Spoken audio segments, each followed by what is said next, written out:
Jumpa lagi dengan Lilin Tua pada program lanjutan Control System Measuring Device Part 5. Itu masalah manometer atau pressure indicator. Kalau kemarin juga sudah, tapi ini lanjutannya. Seperti biasa, untuk yang ketinggalan di bab sistem kontrol, Anda bisa langsung cek di deskripsi di bawah ini. Sementara yang ingin tahu semua yang sudah saya hasilkan dalam rangka pembelajaran, Anda bisa masuk ke channel YouTube saya, Lilin Tua. Ya, di sana Anda bisa lihat semuanya di dalam playlist. Untuk itu, hari ini kita masuk ke lanjutan pressure indicator, menyambung yang kemarin. Inilah kehidupan pelaut, penuh tantangan. Ombak dan badai bukan halangan, tapi tantangan. Tantangan yang harus dihadapi, bukan dihindari. Apapun, destination port must be achieved. Tantangan merupakan makanan pelaut. Pelaut pantang menyerah. Pelaut menang. Ya, kita jumpa di pembahasan lanjutan tentang pressure indicator yang kemarin sudah kita selesaikan tentang peralatan yang menggunakan kolom cairan atau liquid column seperti manometer bak atau well manometer. Dan kemarin kita sudah memulai membahas sebagian dari yang kedua, yaitu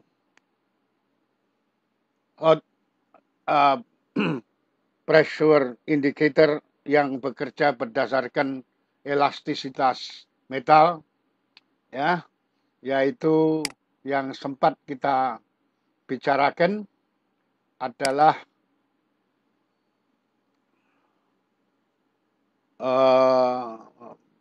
manometer tabung Bourdon, kemudian manometer diafragma. Betulnya bukan manometernya kalau yang diafragma ini atau membran ini, tapi elemennya.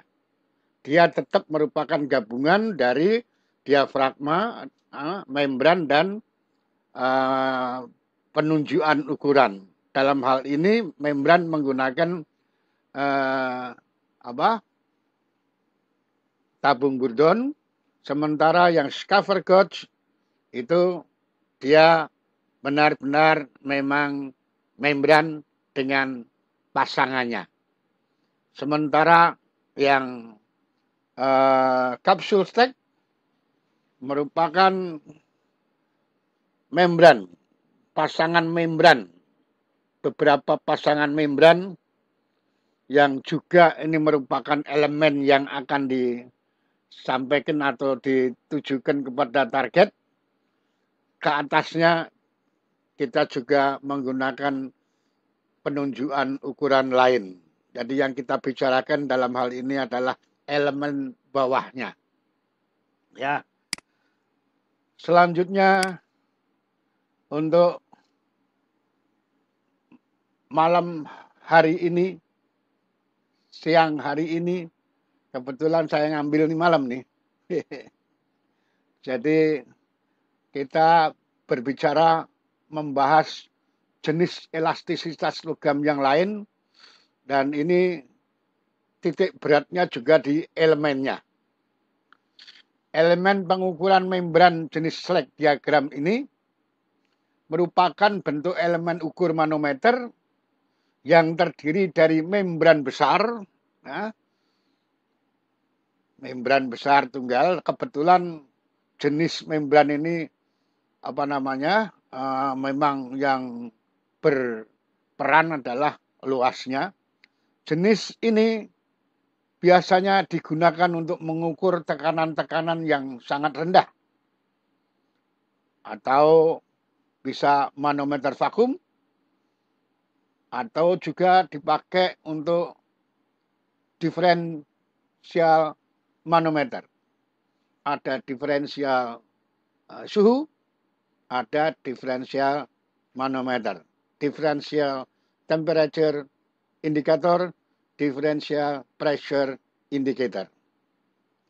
Yang nampak di sebelah kiri adalah untuk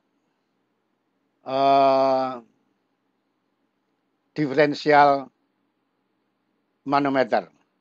Jadi ada dua ujung berlambang P1 dan ujung berlambang P2, masing-masing ditempatkan di tempat untuk mencari atau menghitung perbedaan beda antara P1 dan P2.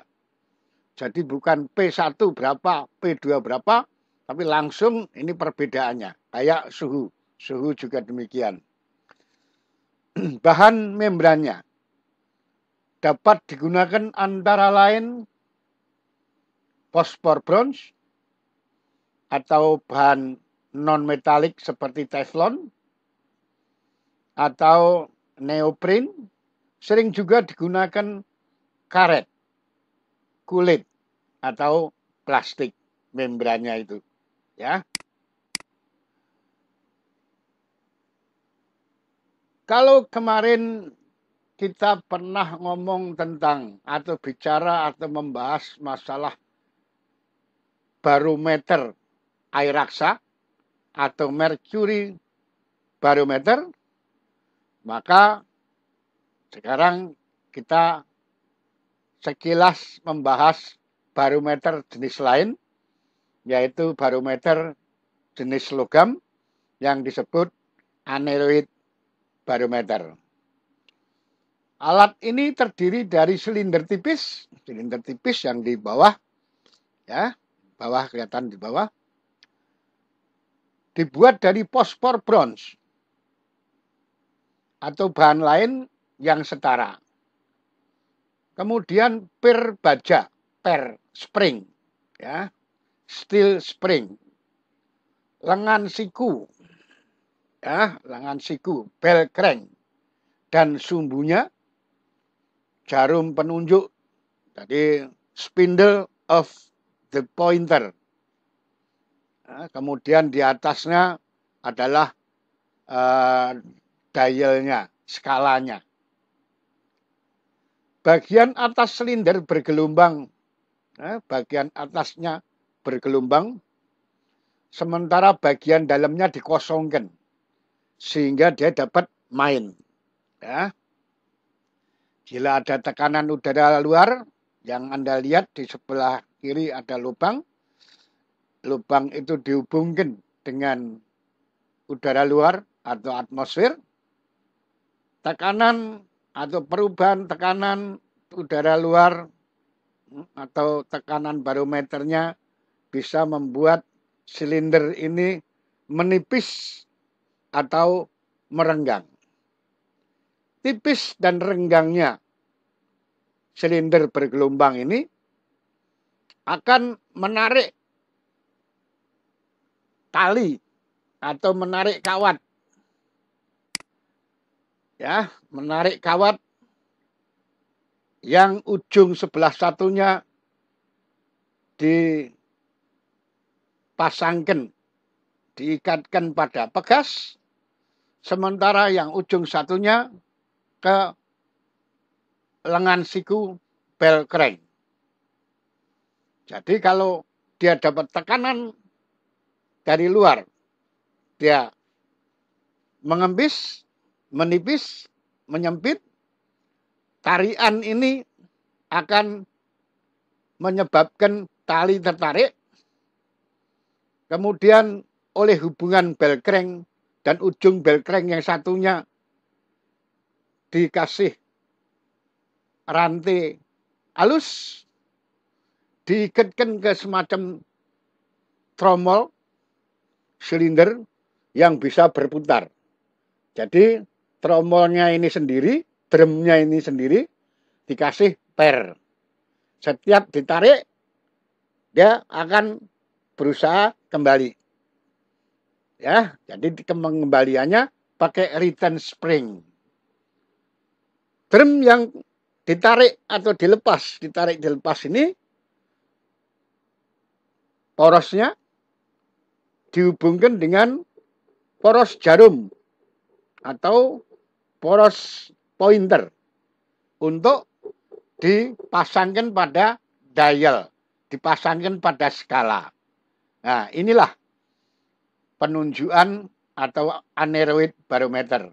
Kalau kemarin kita kenal dengan mercury barometer yang bekerja berdasarkan bak Torricelli dengan baknya.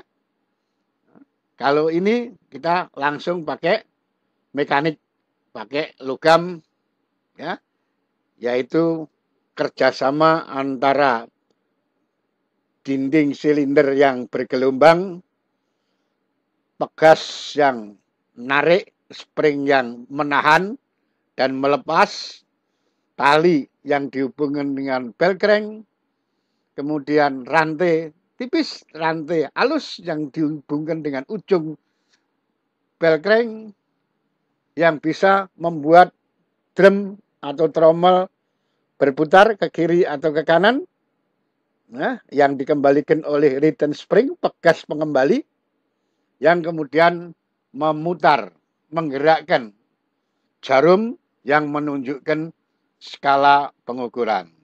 Ya, aneroid barometer.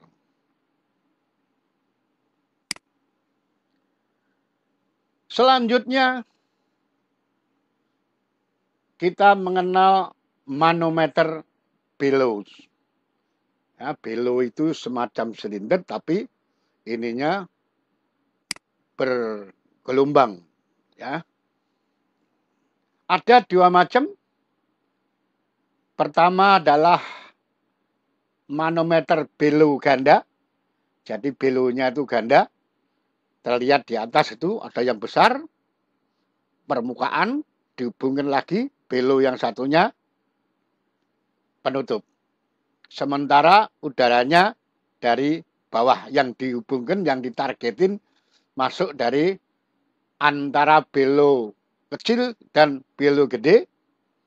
Kemudian nanti dia akan menekan gaya di sisa, permukaan sisa bellow besar dikurangi keliling dari atau luas dari bellow kecil. Sementara yang kedua adalah bellow tunggal. Ya, bellow tunggal.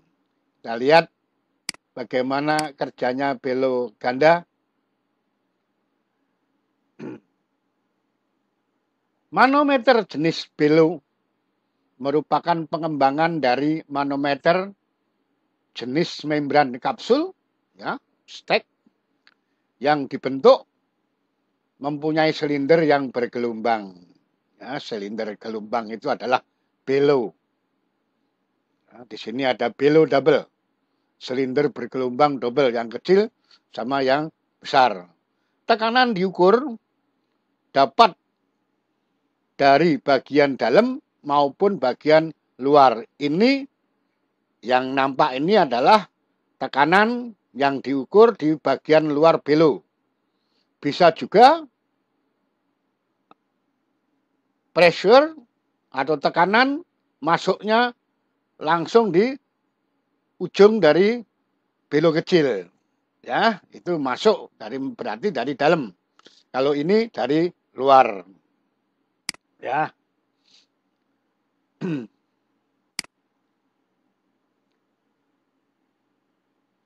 Kita lanjutkan. Ini adalah yang belo tunggal.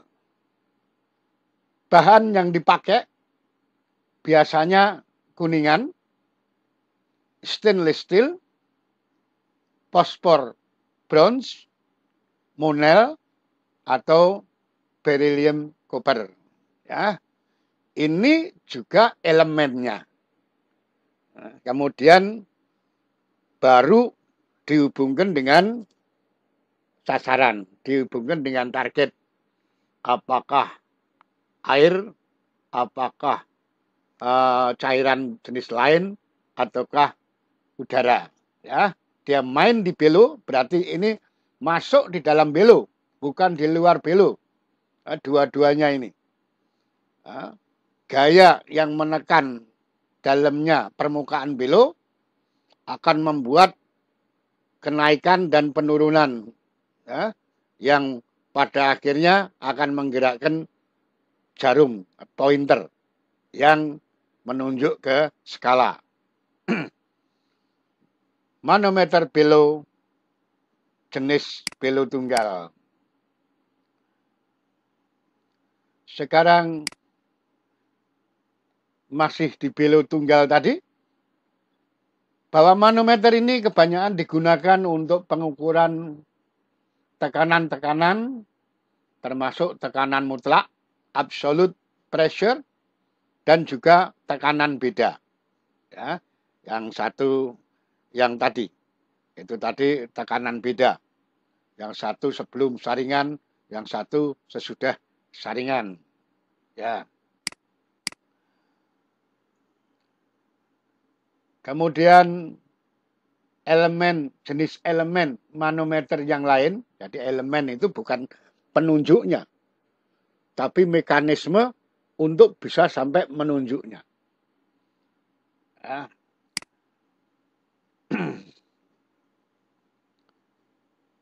Ini disebut elemen manometer membran DP, differential pressure cell. Ya.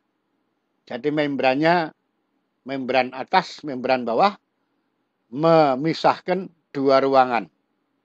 Ya, memisahkan dua ruangan, yaitu ruangan yang bertekanan tinggi, high pressure, dan ruangan yang bertekanan rendah, low pressure.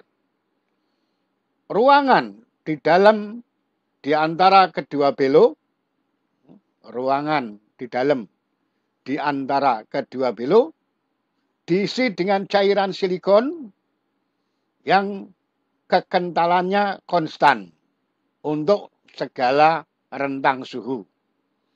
Jadi tidak makin cair atau tidak makin kental pada segala rentang suhunya. Selisih antara tekanan tinggi dan tekanan rendah, ya, itu ada high pressure, ada low pressure saluran tekanan tinggi dan saluran tekanan rendah, akan mendorong ke kiri atau mendorong ke kanan dari belo sebelah kanan. Jadi gerakan batang penerus itu fosbar itu, ya, dari hasil siapa yang menang, jadi high pressure-nya menang, dia dorong, akan diteruskan oleh gerakan batang, di mana dipasangkan di satu fleksibel seal yang sekaligus dia merupakan poros. Sehingga kalau yang di dalam terdorong ke kanan, maka yang di atas dia bergerak ke kiri karena adanya sumbu di flexure seal-nya itu. Gerakan batang penerus ini lah yang nanti dihubungkan dengan jarum penerus. Jarum penerus atau jarum penunjuk yang sekaligus dipasang pada skala, di mana harga itu merupakan harga selisih antara tekanan tinggi dan tekanan rendah daerah yang diukurnya. DP itu singkatan dari differential pressure. Ya.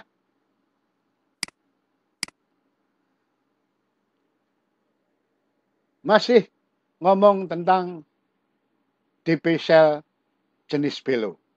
Ini DP cell jenis belo yang lain, di mana di daerah tekanan tinggi dan di daerah tekanan rendah sama juga tadi diisi belonya cairan silikon. Untuk mencegah terjadinya vibrasi, dipasang vibration damper adjustment, sehingga tidak terjadi gerakan yang nanti mempengaruhi penunjukan jarum. Perbedaan antara high pressure, saluran high pressure, dengan tekanan di low pressure akan menyebabkan belo sebelah kiri membrannya mendorong ke sebelah kanan dan menggerakkan tuas, menggerakkan level, operating level, yang kemudian dihubungkan dengan spindle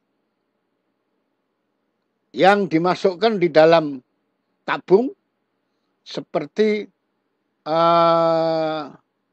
termometer bimetal.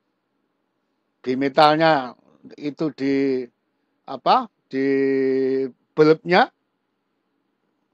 dia pakai helical, kemudian porosnya dimasukkan di dalam satu selubung atau silinder, kemudian ini persis ujungnya dipasang jarum. Gerakan daripada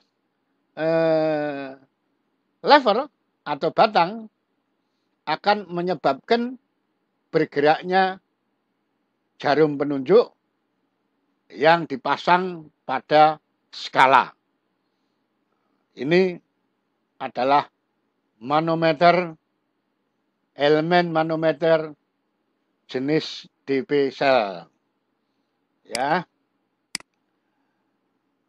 Masih itu tadi gambaran besarnya. DP cell sendiri biasanya kita jumpai untuk pengukuran pressure drop, jatuh tekanan minyak lumas. Setelah saringan, kemudian dihubungkan dengan alarm. Jadi pada selisih tertentu yang mengindikasikan saringan sudah pada kondisi kotor yang amat sangat, sehingga tekanan keluar jatuh, maka dihubungkan dengan sistem alarm. Ya. Elemen DP cell terdiri dari dua belo, tadi kita sudah singgung, dua belo. Untuk belonya daerah tekanan tinggi dan belonya daerah tekanan rendah. Ruangan di dalam kedua belo diisi dengan cairan silikon yang kekentalannya tidak terpengaruh oleh adanya rentang suhu.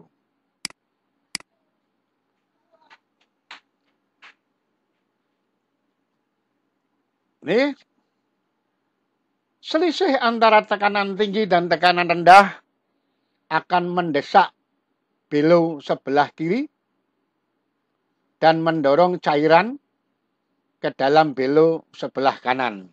Ya.